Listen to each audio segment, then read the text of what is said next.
Saúde, amada igreja, com a graça e a paz do nosso Senhor Jesus.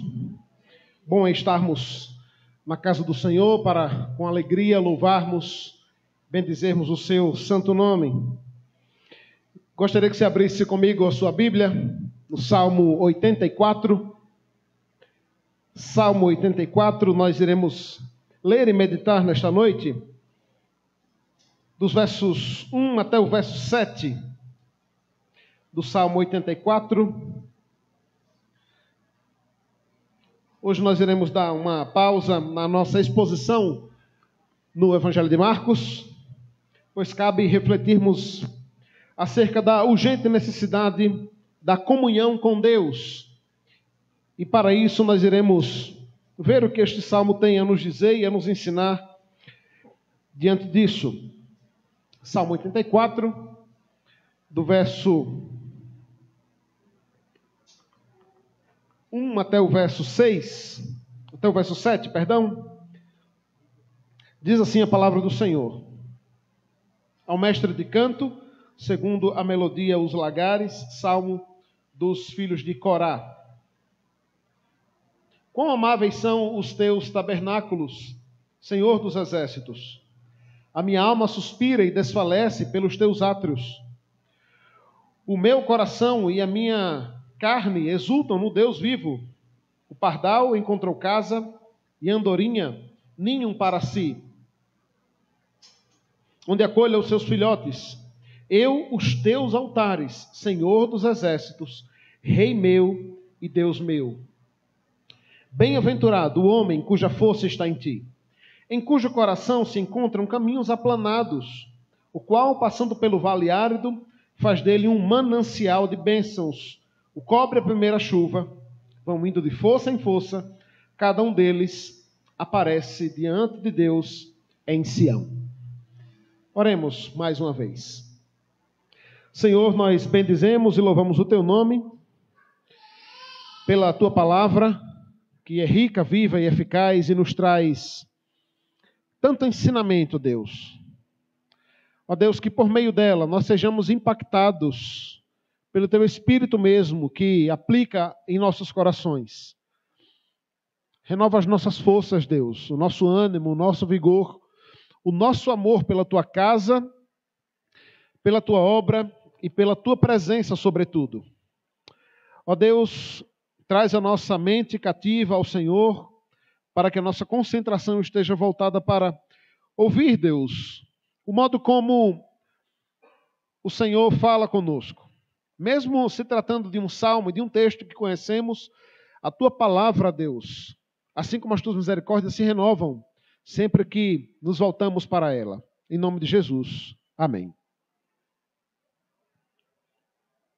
Irmãos, Deus nos deu um Salvador, uma Bíblia e uma igreja. Um Salvador, uma Bíblia e uma igreja. Um povo que pudesse ser chamado seu povo, né? É isso que eu estou chamando de igreja, povo de Deus. E não tem como separar essas coisas, irmãos. O verdadeiro servo de Deus não pode viver distante dessas três coisas. Esses são três pontos essenciais à vida de qualquer cristão, de qualquer pessoa que um dia queira morar no céu, ou que diga que tem um relacionamento verdadeiro com o Senhor. E não sou eu que estou dizendo isso, mas é a própria Escritura, né? É a própria palavra. Muitos até tentam, irmãos, se relacionar apenas com uma destas coisas.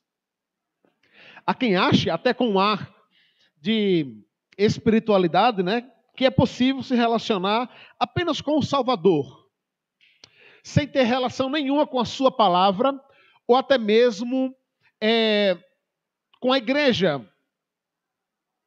São aqueles que entendem que, de algum modo, basta que ele creia em Deus, acredite em Deus, né?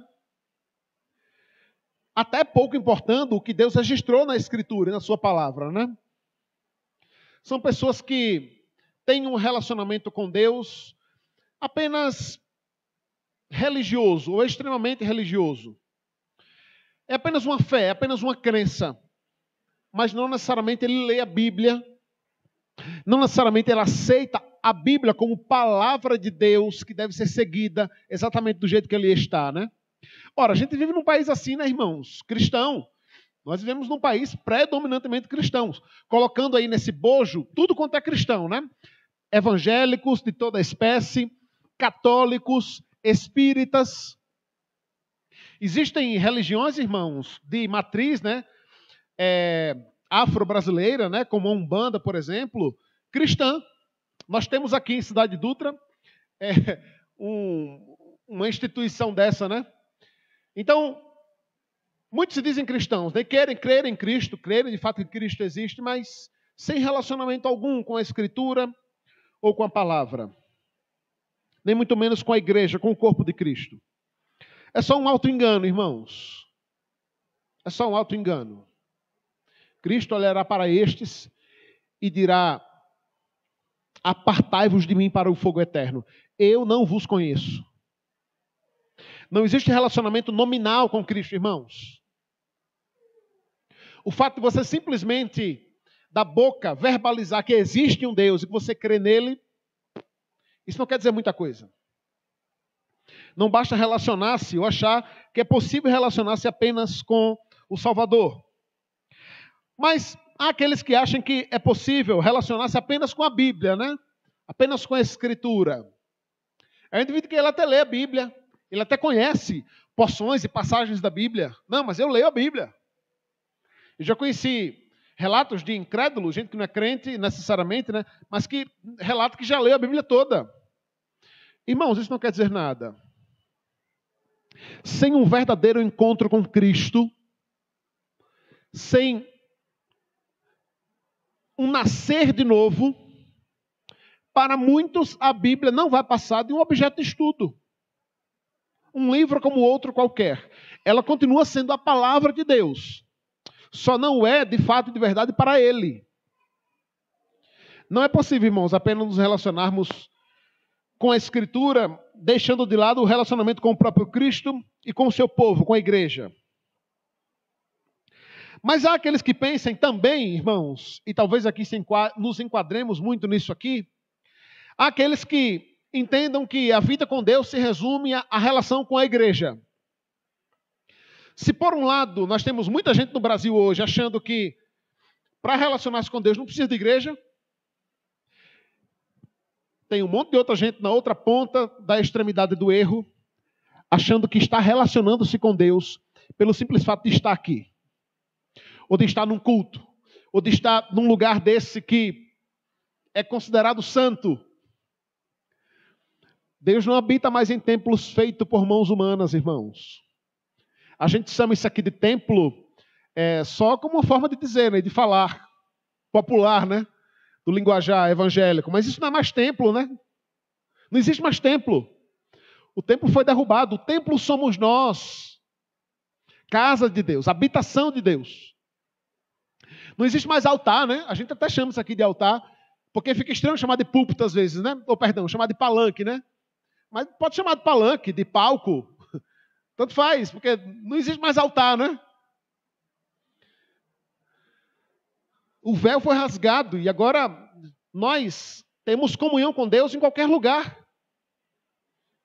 E se enganam aqueles que acham que pelo fato de estarem aqui, isso significa alguma coisa.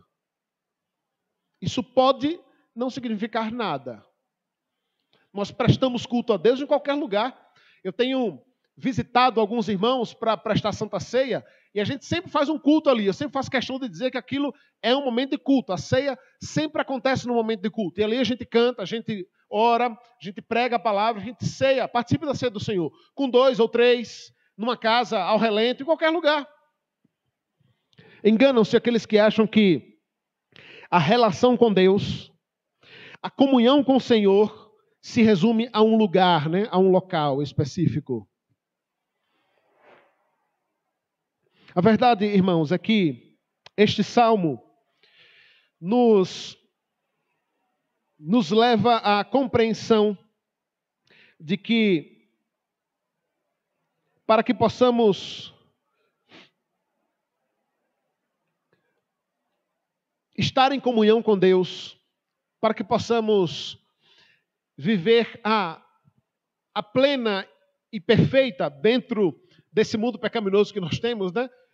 A plena e perfeita comunhão com o Senhor, é preciso relacionar-se com Ele de fato e de verdade, por meio da sua palavra, por meio da comunhão com Ele e por meio da igreja, do corpo de Cristo, do povo de Deus, do edifício de Deus, né? Este salmo, irmãos, quando foi escrito para ser cantado, né? Eu gosto sempre de lembrar isso. Muitos dos salmos que nós temos e lemos e conhecemos, eles não foram escritos como poesia, né? Apesar de ser uma. Ele não foi escrito para ser lido necessariamente, mas para ser cantado. Tristemente, ao longo do tempo, Deus preservou o que é essencial, a sua palavra, mas a melodia ficou pelo caminho, né? Bom seria que a gente conseguisse ligar para Davi, né, ou para Asaf e dizer, manda a cifra do Salmo 150, por favor, e já manda também a do Salmo 84. Mas não tem como, né? A gente até canta ele, iremos cantar aqui, mas com melodias feitas por outras pessoas, né? Esse salmo era cantado quando o povo se dirigia para Israel para adorar a Deus, prestar seus sacrifícios e adorá-lo por meio de festas, né? No tabernáculo. Haviam pelo menos 4 festas, irmãos, que enquanto lei, enquanto ordenança de Deus, o povo tinha que se dirigir a Israel para agir ali, para Jerusalém, para ali, juntos adorarem ao Senhor, prestarem seus sacrifícios, prestarem culto a Deus, terem os seus pecados ali redimidos, né, por meio do derramamento de sangue feito pelo sumo sacerdote. E pelo menos 4 vezes ao ano o povo ia ali então para juntos adorarem a Deus, prestarem culto a Deus. É interessante, né, irmãos, porque esse ato de nos voltarmos para Deus em culto, em adoração, sempre deve ser algo muito voluntário, né? Sempre deve ser algo muito espontâneo, natural. Mas quando a gente olha para a Escritura, isso é algo que deve acontecer de modo espontâneo, de modo natural, mas também é uma santa obrigação. É por isso que eu insisto, nós não devemos vir aqui à igreja, né, cultuar a Deus, adorar ao Senhor só quando a gente está afim, irmãos. Não é? Só quando a gente está assim, morrendo de vontade de vir, de estar aqui. Porque, em primeiro lugar, é uma santa obrigação nossa, enquanto povo de Deus. Isso que nós estamos fazendo aqui nesse domingo à noite, irmãos, vem sendo feito há milênios e milênios pelo povo de Deus.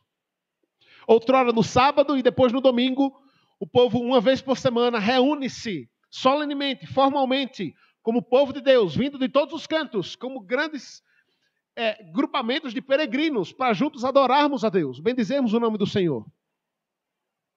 E é isso que o povo estava fazendo aqui, ou fazia, enquanto cantava este salmo. Este salmo é uma boa representação daquilo que era vivido pelo povo. Alguns comentaristas entendem que é possível que este salmo fosse cantado quando faltavam poucos metros para chegar no destino final. Quando eles avistavam o tabernáculo de longe, aquelas grandes tendas, então eles cantavam: quão amáveis são os teus tabernáculos, Senhor dos exércitos. Esse salmo é escrito, né, originalmente pelos filhos de Corá, segundo a melodia Os Lagares, né? Ele é endereçado, né, ao mestre de canto, como diz aí no verso 1. E a primeira grande mensagem que esse texto nos mostra, irmão, que esse texto traz para nós, é mostrar o quanto nós precisamos amar estar na presença de Deus. Você precisa amar estar na presença de Deus. Como é bom fazer algo quando nós amamos fazer esse algo, né? Nós fazemos com prazer, com alegria, com entusiasmo, sim ou não? O tempo passa que a gente nem percebe, né? Você já parou para conversar sobre algo que você gosta com alguém? Você fica ali horas conversando, né? E o tempo passa e você nem percebe aquilo, porque você está envolvido emocionalmente com aquilo. É esse o sentimento que o salmista demonstra ter ao estar na presença de Deus. Veja comigo o verso 1. Quão amáveis, quão agradável, quão prazeroso são os teus átrios, os teus tabernáculos, Senhor dos exércitos. A minha alma suspira e desfalece pelos teus átrios. Sabe quando você está falando de algo, ou gosta muito de algo, né?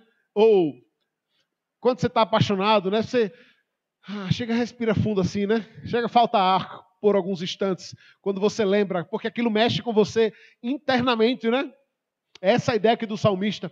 O salmista se via realmente movido, mexido por dentro, em seu coração, em seu espírito, em suas emoções, ao estar na presença de Deus, no tabernáculo do Senhor dos Exércitos. A minha alma suspira e desfalece pelos teus átrios, diz o salmista, demonstrando o seu amor, o seu entusiasmo, a sua alegria de estar na casa de Deus.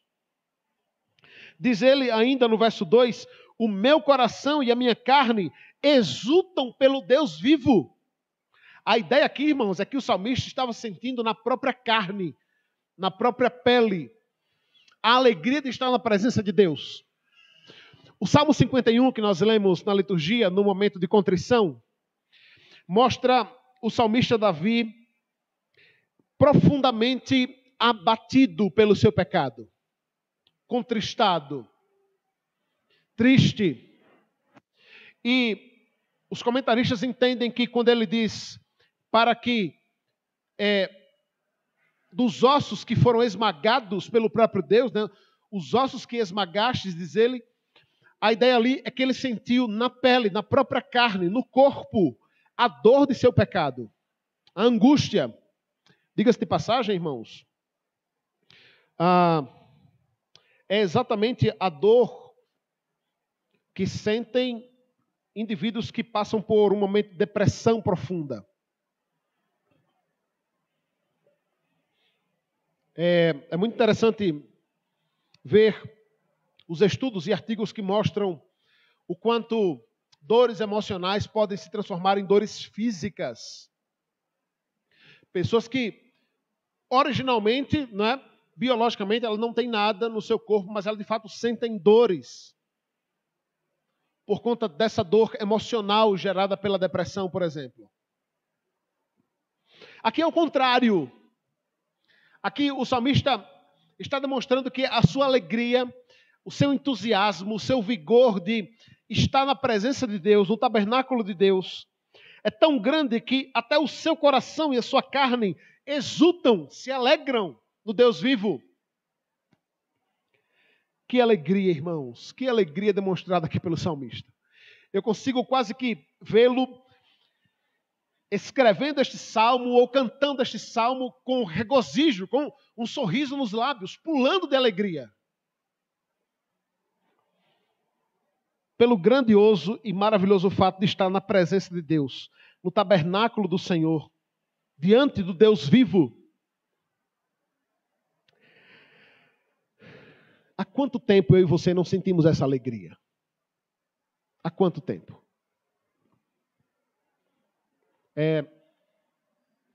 Algumas pessoas me perguntaram se eu achava que esse tempo de quase 6 meses que nós passamos afastado aqui do culto ao Senhor público no domingo, se isso iria fazer com que pessoas que outrora não tinham compromisso com a igreja passassem a ter. E eu disse, olha, eu acredito que vai acontecer exatamente o contrário. Eu acredito que aqueles que nunca tiveram compromisso com o Senhor, com o dia do Senhor, com o culto ao Senhor, vão passar a não ter mais ainda. Eu sinceramente não acho que sofreram por abstinência de culto aqueles que nunca tiveram compromisso com o culto. Muito pelo contrário, até deram graças a Deus por terem um bom pretexto para não serem cobrados. Porque eles nunca estão aqui mesmo. Então, é até bom. E o contrário também é verdadeiro para aqueles que sentem prazer em estar aqui. Grande foi a alegria, o primeiro momento, né? O primeiro tempo de aqui estar juntos, louvando a Deus neste lugar, nesta casa, com outros irmãos. Porque apesar de Deus não habitar mais em templo feito por mãos humanas, isso aqui é o que a Bíblia chama de casa de oração.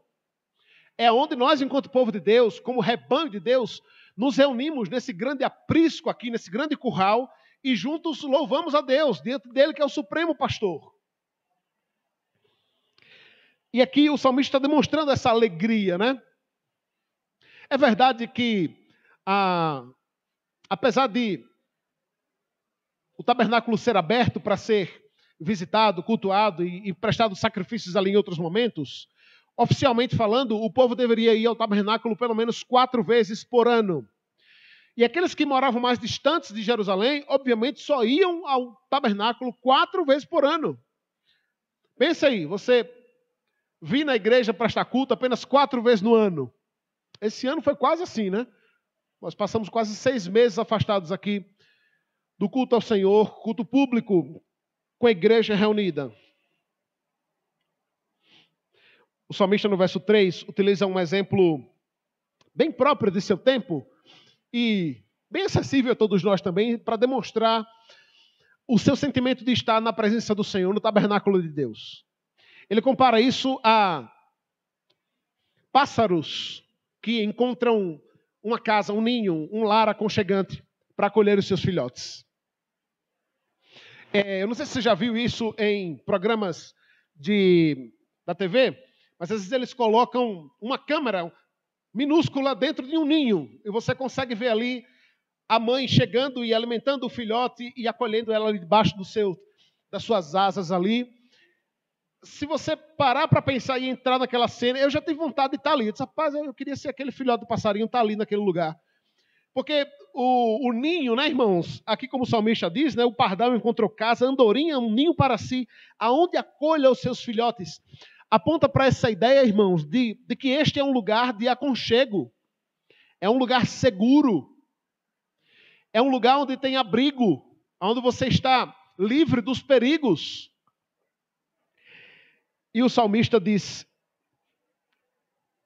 o pardal e a andorinha encontraram o ninho, eu, os teus altares. Eu, os teus altares, Senhor dos exércitos, Rei meu e Deus meu. Em outras palavras, o que o salmista está dizendo aqui, olha, eu não queria estar em outro lugar, senão na tua presença, no teu tabernáculo, nos teus átrios. Irmãos, quantos de nós,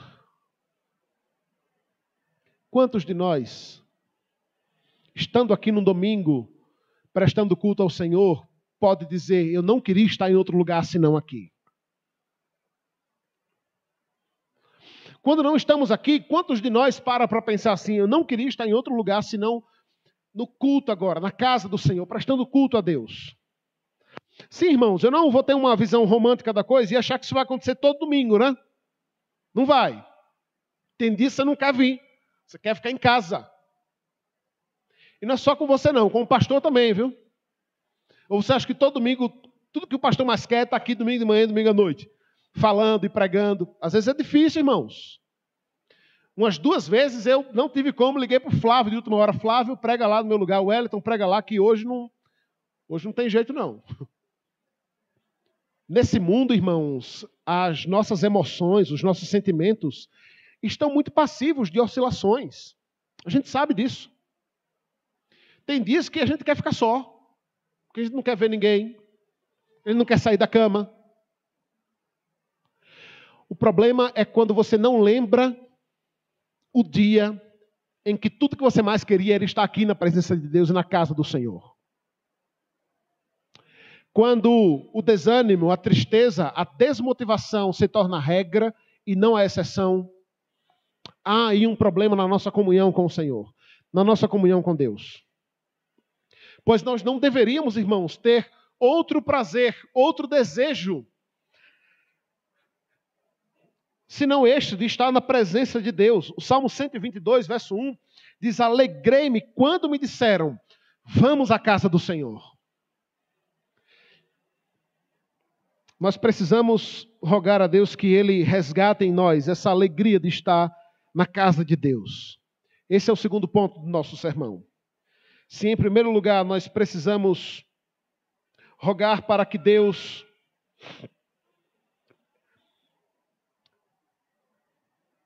nos ajude a amar estar em sua presença, nos capacite a amar estar na sua presença, pois isso é o que vem dele mesmo. Você precisa também resgatar essa alegria de estar na casa de Deus. É exatamente o que diz o verso 4, né? Como são felizes, como são bem-aventurados, abençoados os que habitam em tua casa.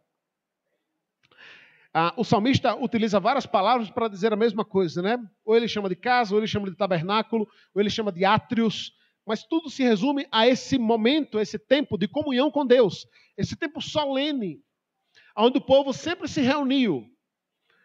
Lá no início, no tabernáculo, depois no templo, depois nas sinagogas, nas casas, e hoje nas igrejas e nas casas também.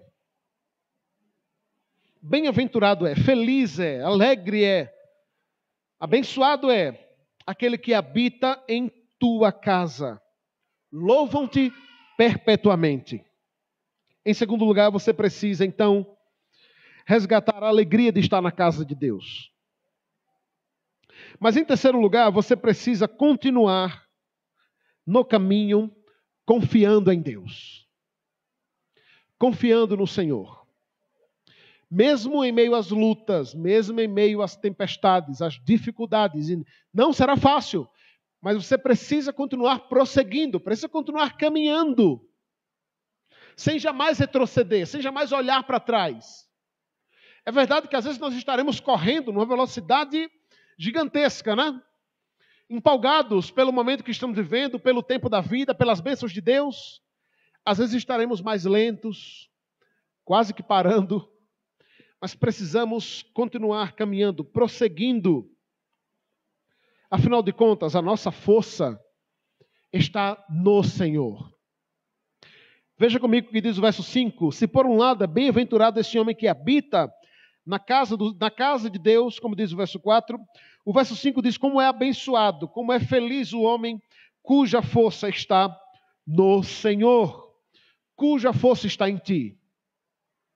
Irmãos, a força que nós precisamos para viver não vem da nossa saúde, não vem da nossa condição financeira, não vem da nossa estabilidade emocional, não vem dos nossos familiares, não vem da igreja, vem de Deus. A nossa força está no Senhor, a alegria do Senhor é a nossa força. Bem-aventurado o homem cuja força está em ti. E veja que figura magnífica o salmista utiliza nos versos 5 e 6. Em cujo coração se encontram caminhos aplanados, o qual passando pelo vale árido, faz dele um manancial e de bênçãos o cobre a primeira chuva.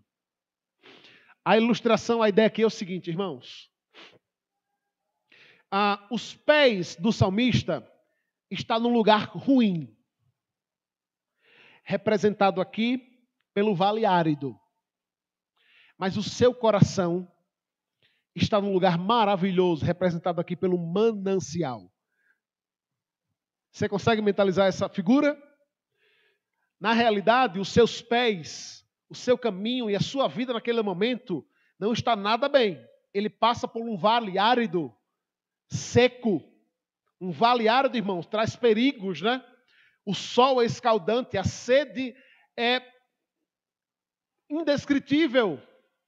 Mas o seu coração está no manancial. Deixa eu dizer uma coisa a vocês, isso aqui é muito mais que pensamento positivo, viu, irmãos? Isso aqui não tem nada a ver com pensamento positivo de alguém que está num lugar muito ruim. Pense positivamente que você está num lugar bom. A ideia aqui não é essa. Mas a ideia aqui é se a nossa força está em Deus, o homem cuja força está em Deus, mesmo passando por um vale árido, ele faz daquele lugar um manancial de águas, um lugar próspero, seguro, que traz alimento, sustento, segurança. É isso que ele faz. E de bênçãos o cobre a primeira chuva. E como é que eles caminham? Como é que eles andam? Eles vão indo. Eles vão indo de força em força. Cada um deles perante o Deus em Sião. A ideia aqui é exatamente a de um peregrino, né? dentro dessa figura aqui do contexto do Salmo, né? Num tempo, irmãos, aonde não havia transporte público, né? Aonde não havia carros motorizados, aonde se você tivesse muito dinheiro, no máximo você teria um camelo ou um burrinho, mas não era o caso de grande parte do povo de Deus, que para ir para adorar a Deus em Israel, né, em Jerusalém, tinham longos dias de caminhada. Longos dias de caminhada. Eles levavam tudo, levavam a casa quase toda, irmãos, porque as viagens eram muito longas, eram de semanas. Então ele precisava levar comida, animais para matar no meio do deserto e comer, se alimentar, precisava levar água, levava as crianças, os animais domésticos, levava tudo. Imagine a grande parafernália que era esse negócio. E eles passavam por vários terrenos, né? Inclusive por terrenos áridos, difíceis. Até, indo de força em força, chegarem perante o Deus em Sião. É o que diz o verso 7. O povo de Deus, irmãos, não pode ficar parado, não pode retroceder, mas deve estar sempre avançando, de vigor em vigor, de força em força, de ordenança em ordenança, de graça em graça, de fé em fé, sendo renovado sempre por Deus. Nós precisamos, irmãos, resgatar o prazer, a alegria de estar na presença de Deus. Mas isso é um reflexo, é uma condição natural daqueles que estão em comunhão com o Senhor diariamente. Sabe, irmãos, eu, nesses 5 anos pastoreando a igreja aqui em Cidade Dutra, já me deixei abater algumas vezes por ver o descompromisso da igreja com o dia do Senhor e com o culto ao Senhor. Às vezes é desanimador, num belo domingo, sem grandes desculpas aparentes, ver meia dúzia de gente aqui. Às vezes é desanimador, irmãos. E Deus começou a falar ao meu coração, dizendo, o que é que você quer? Você quer o templo cheio? É esse o objetivo? Ter os bancos cheios, lotados, cheio de gente aqui. Ou de fato nós queremos que isso seja apenas um resultado, um reflexo natural da nossa comunhão com Deus, do nosso prazer, da nossa alegria, do nosso compromisso, em primeiro lugar, com o Senhor. É por isso, irmãos, que eu tenho orado e trabalhado para que Deus penetre e trabalhe aonde nós não podemos ver. Aquilo que nós não podemos ver. Eu tenho orado, irmãos, para que Deus revele pecados no nosso meio. Para que isso seja tratado. Eu tenho orado para que Deus nos desperte, de fato e de verdade, para a comunhão com Ele, a qual acontece na sua casa, no seu lar, por meio da Escritura, por meio de vida de oração. E o compromisso com a igreja, o crescimento da igreja, a ação da igreja será um reflexo natural disso. Lucas, escrevendo Atos, diz que enquanto o povo vivia o cristianismo de fato e de verdade, repartindo seus bens, estando em comunhão uns com os outros, evangelizando, pregando a doutrina dos apóstolos, enquanto isso acontecia, a igreja crescia. Ia o Senhor, dia após dia, acrescentando aqueles que seriam salvos. O objetivo daquela igreja ali nunca foi encher, né, crescer. Mas foi viver o cristianismo, a comunhão com Deus, plena e verdadeira. O crescimento foi algo natural. Talvez o que nós, irmãos, enquanto igreja, estejamos precisando desse alerta quanto à nossa comunhão com Deus, para que de fato possamos olhar para este salmo e perceber que ele é uma realidade nas nossas vidas, e com alegria, com singeleza de coração, e de modo verdadeiro poder dizer, quão amáveis são os teus tabernáculos, Senhor dos exércitos. A minha alma suspira e desfalece pelos teus átrios. Que isso seja uma realidade, irmãos, e uma verdade em nossos corações e em nossas vidas. Enquanto isso não acontece, nós rogamos a Deus para que Ele faça essa obra em nós, pois isso é algo que somente Ele, de fato, pode fazer. Enquanto nós cantamos isso que nós acabamos de ler e ouvir, você pode fazer desta canção uma oração, colocando-se diante de Deus, a sua vida, a sua existência, o seu ser diante dEle, para que Ele mesmo renove em nós essa alegria, este prazer e esta comunhão. Vamos ficar de pé e vamos juntos louvar a Deus nesta hora.